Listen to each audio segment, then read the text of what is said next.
दामाद बेटी का हाथ बटाए तो संस्कारी, बेटा बहू का हाथ बटाए तो। रजनी, मैं चाय बना देता हूँ, तब तक तुम पकौड़े तल लो, फिर सब साथ बैठकर खाएंगे। ठीक है। राधा जी बेटी रजनी के साथ दामाद नीलेश को घर के कामों में मदद करते देख बहुत खुश हो रही थी। साथ ही अपनी बेटी को इतना अच्छा पति मिलने के लिए भगवान को धन्यवाद दे रही थी। क्या सोचकर मुस्कुरा रही हो राधा? राधा जी के पति सिद्धांत जी बोले। रजनी और नीलेश को देख रही हूँ। देखो दोनों कैसे मिलजुल कर काम कर रहे हैं। नीलेश रजनी की बहुत मदद करता है।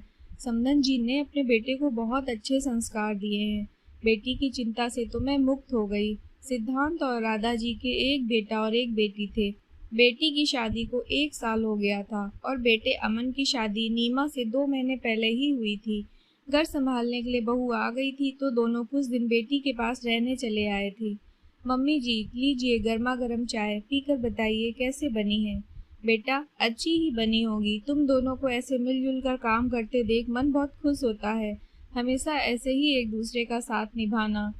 कुछ दिन बेटी की हंसती मुस्कुराती घर गृहस्थी देखकर राधा और सिद्धांत जी अपने घर वापस आ गए।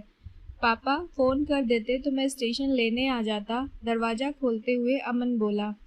कोई बात नहीं बेटा, स्टेशन घर से ज्यादा दूर थोड़ी है, बेकार में तुम परेशान होते। पापा जी, इसमें परेशानी की क्या बात है, अपनी गाड़ी में आराम से आ जाते। नीमा पानी लाते हुए बोली। बहू, चाय के साथ कुछ खाना भी बना दे, बहुत भूख लगी है। बाहर का खाना पचता नहीं है, इसलिए हमने बाहर नहीं खाया।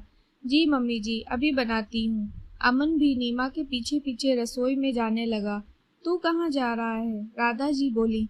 मम्मी, आज काम वाली नहीं आई। नीमा सुबह से घर की साफ सफाई में लगी थी, इसलिए खाना बनाने में उसकी थोड़ी मदद कर देता हूँ। इतना कहकर अमन रसोई में चला गया।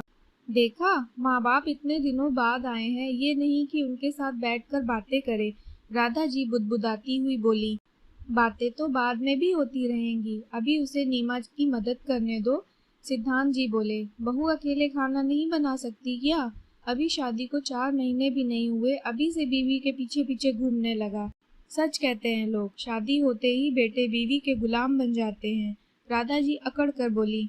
राधा, जब हमारा दामाद बेटी की मदद कर रहा था तब तो तुम बहुत खुश हो रही थी, समदन जी की परवरिश पर गर्व कर रही थी, और बेटा बहू की मदद कर रहा है तो बीवी का गुलाम।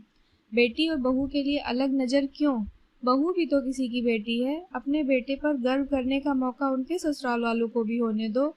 माँ की नज़र से देखोगी तो बेटी की मदद करता दामाद अच्छा लगेगा, और सास की नज़र से देखोगी तो बहू की मदद करता बेटा बीवी का गुलाम।